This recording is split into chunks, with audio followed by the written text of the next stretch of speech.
What if humanity's worst minds became the galaxy's best hope? The message came at midnight. General Harris stared at the alien symbols flashing across his screen, translated by computers into simple text. "Help US. We are dying." "Play it again," he ordered, rubbing his bloodshot eyes. The hologram flickered. A tall, blue-skinned being appeared, its forearms moving in urgent gestures.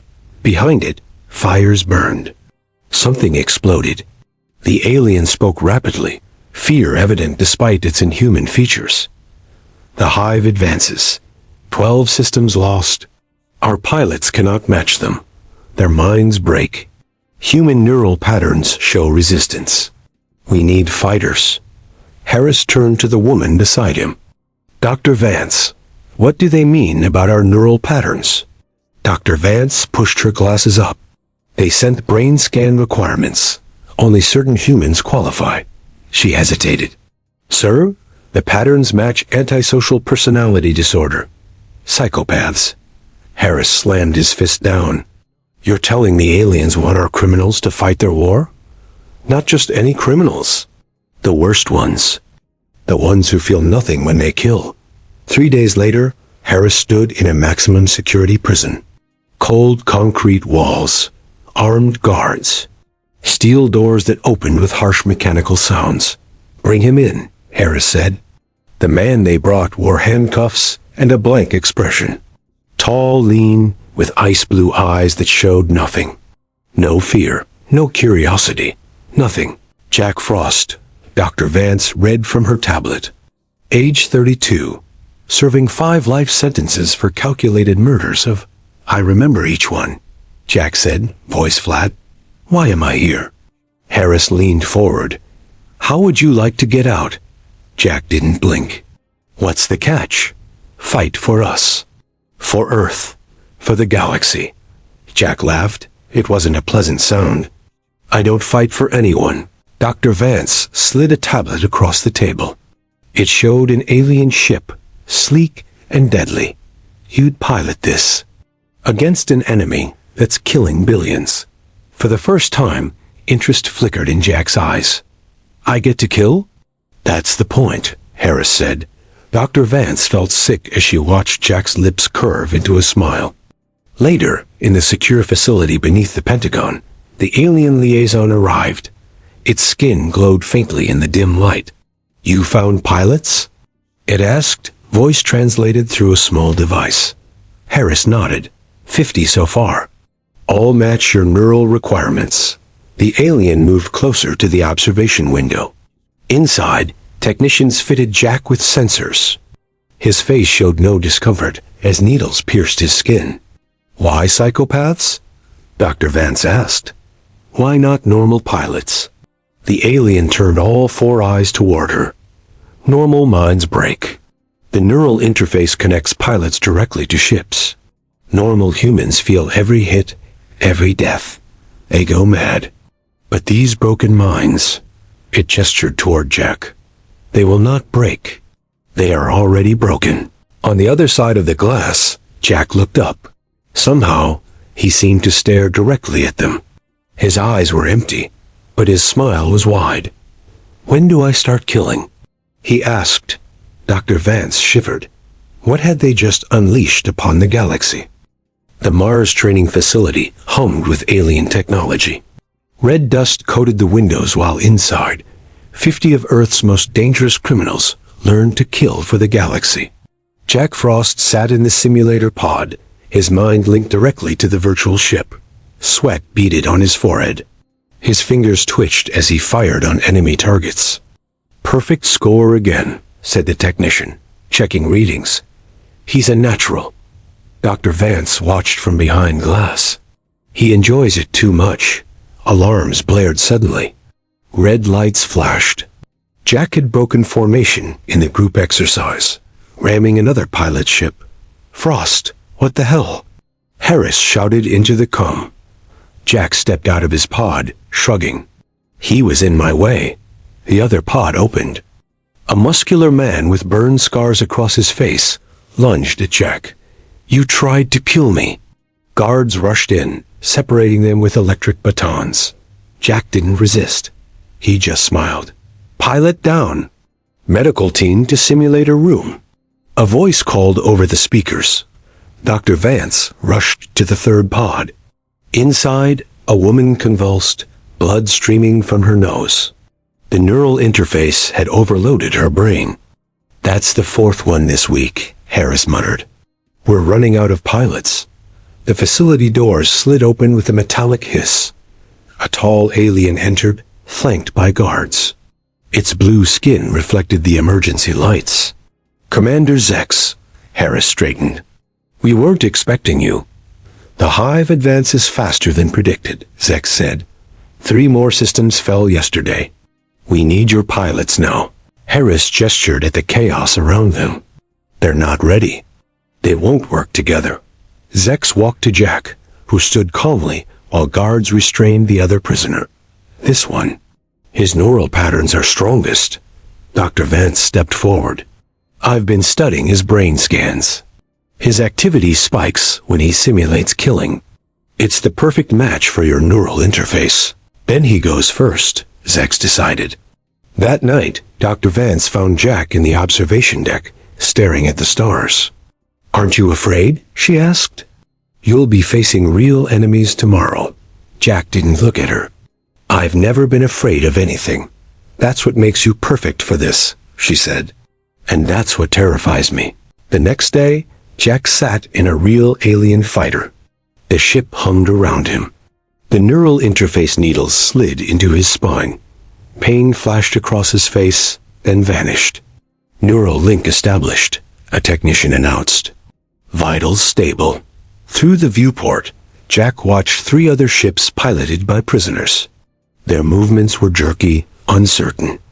Enemy contact in 30 seconds. Zex's voice came through the comms. Remember your training. Jack felt the ship become part of him.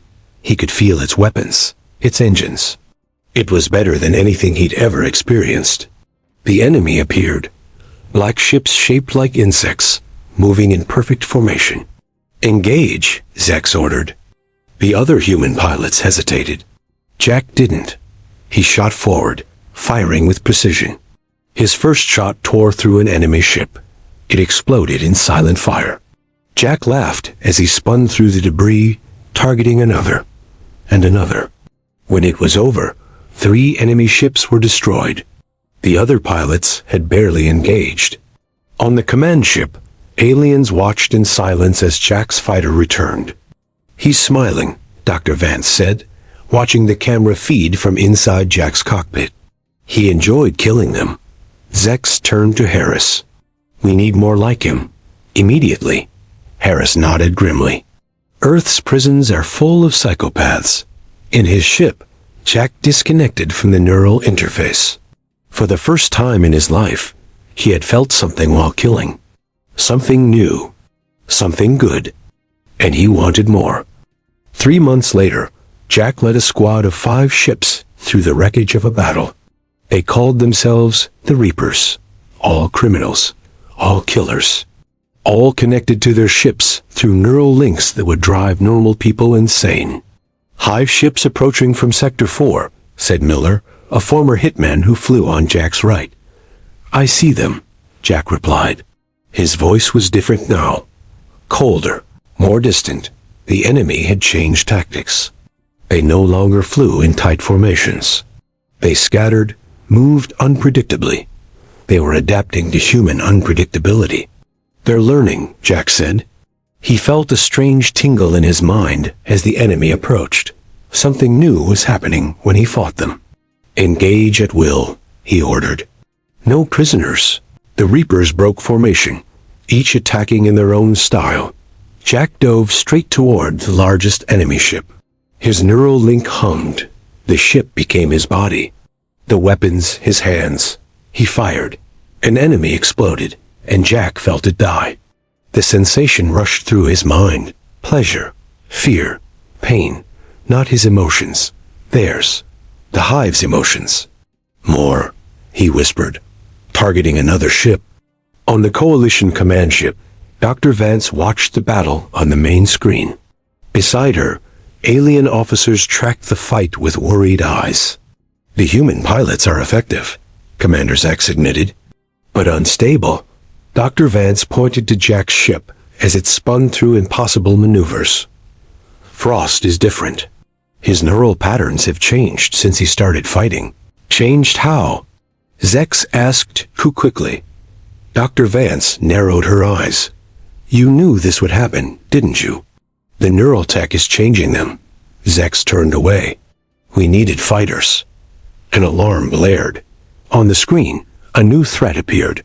A massive hive ship moved toward a small planet. That's a civilian colony, an officer shouted. 50,000 refugees. Reapers, change course, Harris ordered through the com. Protect that colony. Jack heard the order. He felt the new hive ship in his mind. It called to him, stronger than the others. Negative, he replied. Target is too valuable. Damn it, Frost. There are civilians. Jack ignored him. The Reapers followed Jack, not Harris. The battle shifted. Jack led his squad toward the massive hive ship. The colony planet lay exposed. They're sacrificing the colony, Zex said. Dr. Vance grabbed the comb. Jack, those are innocent people. Acceptable losses, Jack replied. His voice wasn't human anymore. The hive ship noticed the approaching Reapers. It turned from the colony to face them.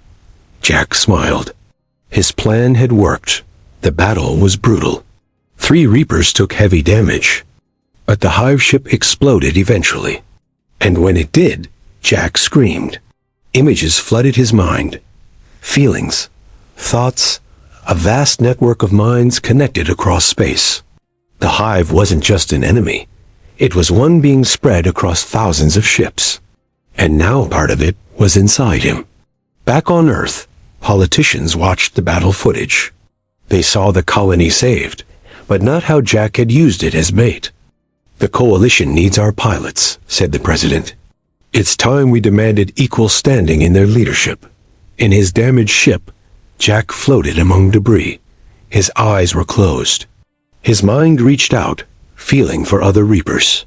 Then beyond them, to the other human pilots across the galaxy. And for the first time, they felt him reaching back. Jack stood on the bridge of a coalition warship, staring at the stars.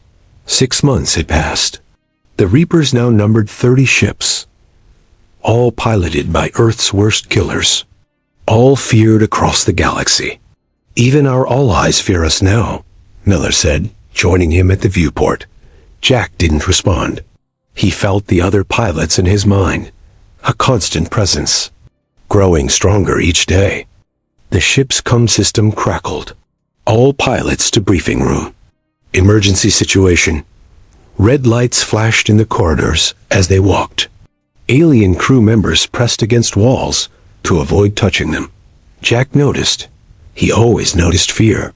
In the briefing room, Commander Zex stood before a holographic map. Stars and planets glowed blue. Red marks showed enemy positions. The hive has changed strategy, Zex said. They're attacking the Mars training facility. Harris slammed his fist on the table. That's where our new pilots are training. 200 psychopaths, Dr. Vance added. If the hive captures them, Jack felt something stir in his mind. Not his own thoughts. Something else. Something hungry. We deploy immediately, Zex ordered. All ships defend Mars. Jack stepped forward. No. The room went silent. What did you say? Harris demanded. The Mars attack is a distraction, Jack said. His voice sounded strange, even to himself. Their real target is here. He pointed to a blue planet on the map. Zentari? That's the coalition capital, Zex said. Our defenses there are strong. They know your defenses, Jack replied. They know everything, you know. Dr. Vance studied Jack's face. How do you know their plans? Jack turned to her. His eyes had changed. They reflected light differently now. I can feel them. Like they can feel me. Alarms blared suddenly. A communications officer burst into the room. Massive hive fleet detected near Zentari. They bypassed all early warning systems. Zex stared at Jack, with all 4 eyes wide. How did you know? Jack didn't answer. He walked toward the door. Reapers with me. We're going to Centauri. But Mars, Harris began. Will fall, Jack finished. Choose which you want to save. An hour later, the Reaper's ships launched toward Centauri. Dr. Vance watched from the command center as Jack's fighter took the lead. Something's wrong with him, she told Harris. The neural scans show abnormal patterns. His brain is changing. Harris looked grim. Changing how? She pulled up brain scans on her tablet. See these patterns? They match captured Hive drones. Are you saying he's becoming one of them? I'm saying all our pilots might be. At Centauri, the battle raged. The sky burned with weapons fire. Buildings crumbled under bombardment. The Hive had brought hundreds of ships.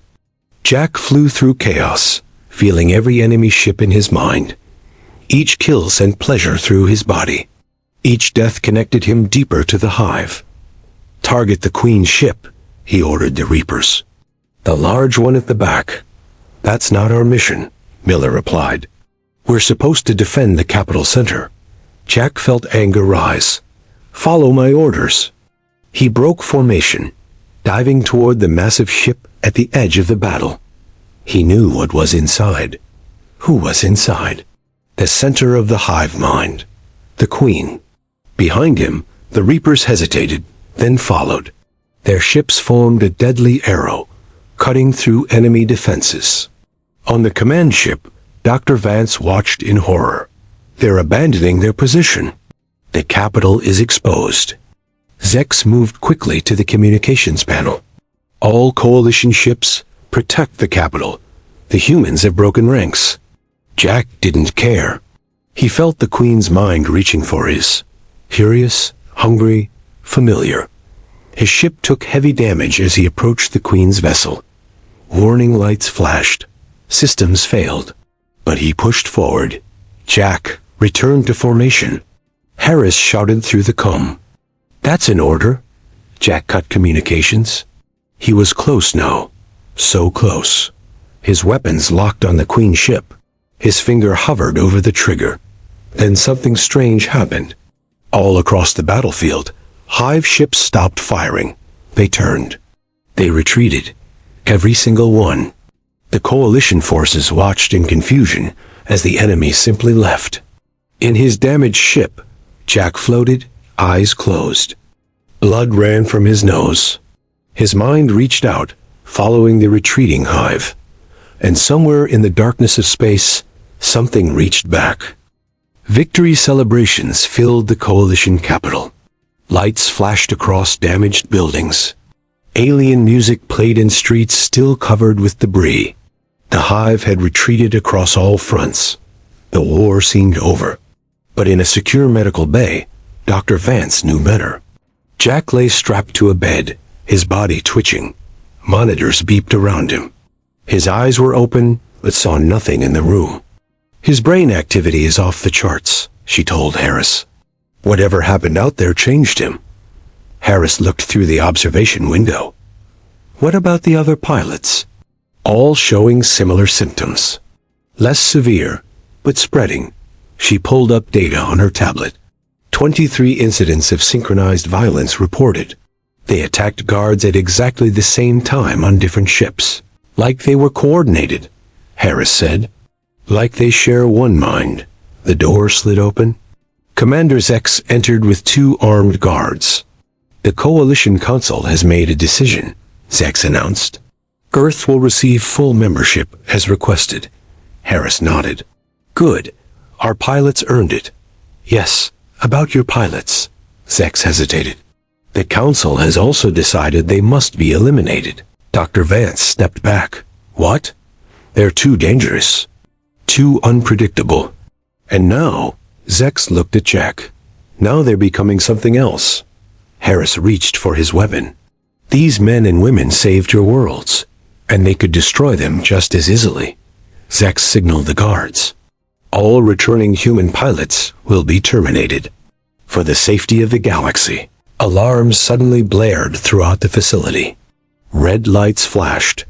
A voice came over the speakers. Security breach in detention block C. Multiple prisoners escaping. Harris grabbed his cum unit. Report. Sir, it's the Reapers. They broke out simultaneously. They're heading for the hangar. On the bed, Jack's eyes focused suddenly. He looked directly at Dr. Vance. They're coming for me. The restraints on his bed snapped open. No one had touched them. Harris raised his weapon. Zex and the guards did the same. Don't move, Frost, Harris ordered. Jack sat up slowly. Blood trickled from his nose. You can't stop what's happening. The doors burst open. Miller and 5 other Reapers rushed in, weapons drawn. Guards fell behind them. Time to go, boss, Miller said. Jack stood. His movements were different now. Smoother, less human. The ships, he asked, prepped and ready. The best ones. Dr. Vance stepped forward despite the weapons. Jack, what happened to you out there? What did you find in the Queen's ship? Jack looked at her. For a moment, something human flickered in his eyes. I found myself, he said. I found all of us. The Reapers moved as one, taking Jack and heading for the door. Stop them, Zex shouted. Weapons fired. A Reaper fell. Jack didn't look back. In the hangar, chaos reigned. Pilots fought guards. Ships powered up. The Reapers moved through the battle with deadly precision, reaching their target ships.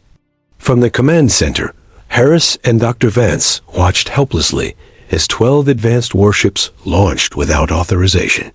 Track them, Harris ordered. They're jamming our systems, a technician replied. We've lost them. Dr. Vance studied the last known trajectory. They're heading toward unexplored space. Beyond Coalition territory, Zex joined them, face grim. We must hunt them down before they return. Return? Dr. Vance asked. With an army, Zex said. In deep space, Jack sat in the command chair of the stolen ship. Around him, the Reapers waited for orders. In his mind, he felt hundreds of other pilots across the galaxy. Waiting, listening. He activated the communication system. His message would reach every human pilot with a neural link. The Coalition used us, he said. Earth betrayed us. We were weapons to them. Nothing more. He paused, feeling their anger match his own. But we found something better. Something stronger. The Hive showed us what we could become. His eyes reflected starlight differently now. His smile wasn't human anymore. The real war begins now.